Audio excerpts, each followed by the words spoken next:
Dos. Antes de conocer la balanza comercial de Canadá, primero debemos entender cómo funciona su economía. Canadá es un país bastante desarrollado, pero depende de diferentes países para el desarrollo de su economía.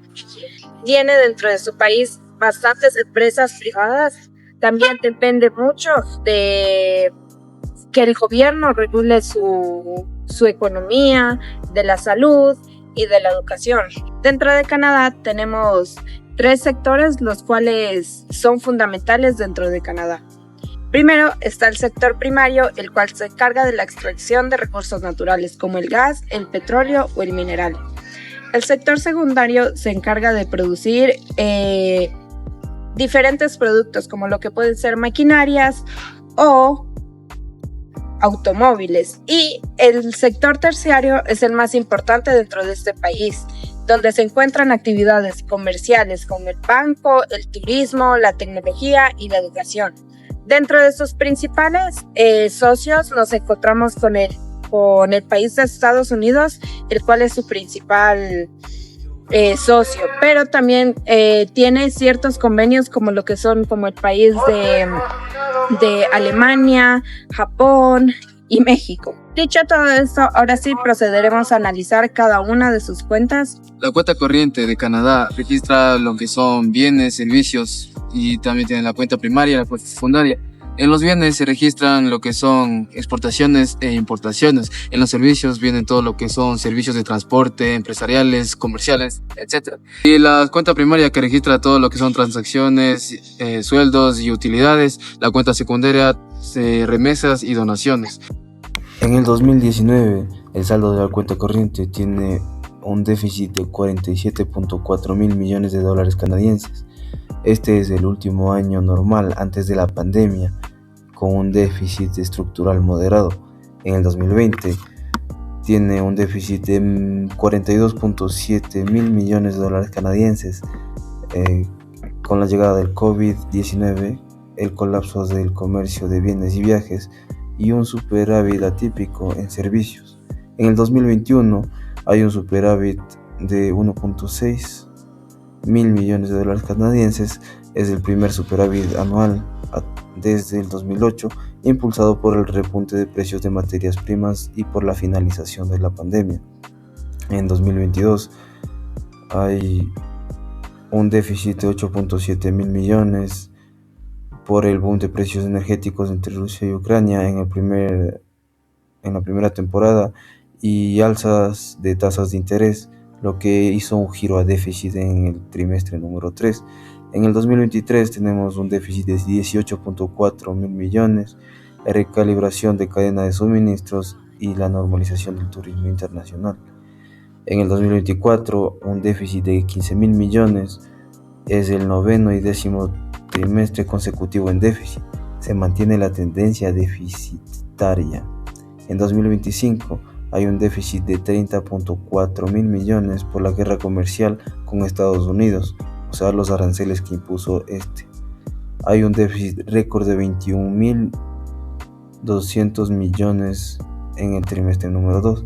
El patrón es claro. Canadá pasó de un déficit moderado en 2019 a una fuerte contracción del déficit y luego un superávit inusual durante la pandemia de 2020-2021. Pero luego regresó de forma sostenida al terreno negativo desde el tercer trimestre de 2022 en adelante. Es un salto abrupto en 2025 por el conflicto comercial con Estados Unidos. En el año 2020, la cuenta capital de Canadá tuvo un déficit de 48 millones de dólares, pero esto se considera normal ya que en 2020 ocurrió la pandemia del COVID-19, lo cual afectó mucho al Banco de Canadá y por eso tuvimos ese déficit. Y también afectó el comercio y los flujos internacionales. En 2021 los ingresos permanecieron en 280 millones, permitiéndole a Canadá recuperarse después de la pandemia, por lo cual no obtuvimos un déficit tan grande como en el año 2020. En este año obtuvimos un déficit de 32 millones de dólares, por lo cual no fue un déficit tan grande y nos pudimos recuperar.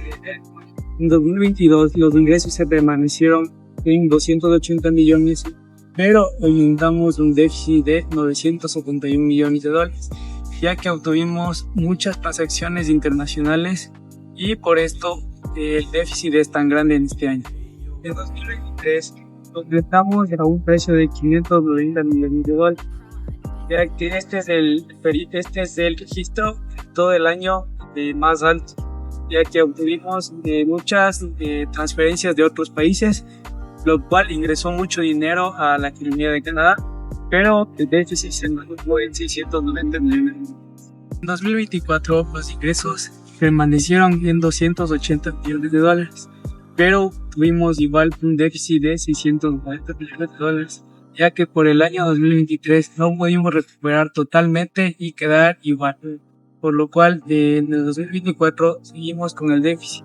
En 2025 aumentamos a 2.634 millones de dólares, por lo cual tuvimos una muy buena economía, ya que nos mantuvimos en ni ganancias ni pérdidas. Tuvimos un año muy convincente para la economía de Canadá. Los ingresos se mantuvieron relativamente estables y los gastos no fueron tan grandes. Este análisis nos permite conocer que entre 2020 y 2025 no obtuvimos un déficit tan grande. Los peores años fueron en 2020 debido a la pandemia y 2021 debido a los gastos por los medicamentos.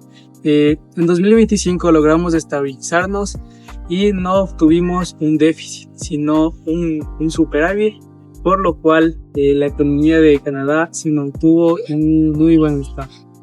Hola, en este video explicaré acerca de la cuenta financiera de Canadá del año 2020 al año 2025. La cuenta financiera registra todos los movimientos de capital entre Canadá y el resto del mundo.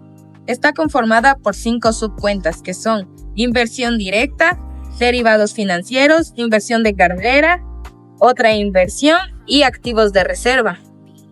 En el año 2020 la cuenta financiera presentó el resultado más desfavorable para Canadá. El incremento de los pasivos financieros fue mayor a el incremento de los activos. Entonces, esto hizo que Canadá recurriera a pedir inversión de países externos. Es decir, hizo un préstamo. En el año 2021, la situación para Canadá mejoró notablemente y fue el único año donde Canadá obtuvo un resultado positivo. Canadá aumentó sus activos financieros por sus pasivos y reflejó una posición financiera más sólida y una mayor capacidad para invertir en el exterior.